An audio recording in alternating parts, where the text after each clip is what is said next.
ভাবুন তো, আপনি 20 জিবির একটা ফাইল ডাউনলোড করতে দিয়েছেন, সেটা মাত্র 20 সেকেন্ডে ডাউনলোড হয়ে গেল।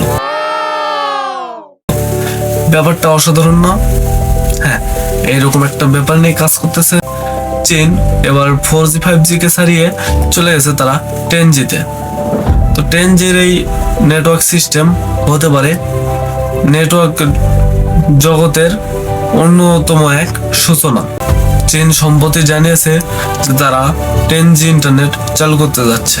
যদি এমনটা হয় তাহলে আপনাদের একটা 20 জিবির ফাইল ডাউনলোড করতে সময় লাগবে 20 সেকেন্ড, আর এই 10 জিবি ইন্টারনেটের স্পিড থাকবে প্রায় সেকেন্ডে 9834 Mbps অ্যান্ড আপলোড স্পিড থাকবে 1800 Mbps।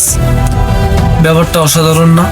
আমরা সেকেন্ডের কাজ সেকেন্ডে করে ফেলতে পারতেছি, আমাদের আর লং টাইম ধরে ডাউনলোড বাটনে চাপ দিয়ে বসে থাকা লাগতেছে না। তো কবে লঞ্চ করবে, কিভাবে লঞ্চ করবে, এইটা জানার জন্য অবশ্যই আমার চ্যানেলটা সাবস্ক্রাইব করে পাশে থাকা বেল আইকনটি বাজিয়ে দিবেন, যাতে করে এই বিষয়ে বা অন্য কোনো টেক রিলেটেড বিষয়ে আপডেট আসলে সবার আগে আপনার কাছে যায়। তো ভালো থাকুন, সুস্থ থাকুন, খোদা হাফেজ।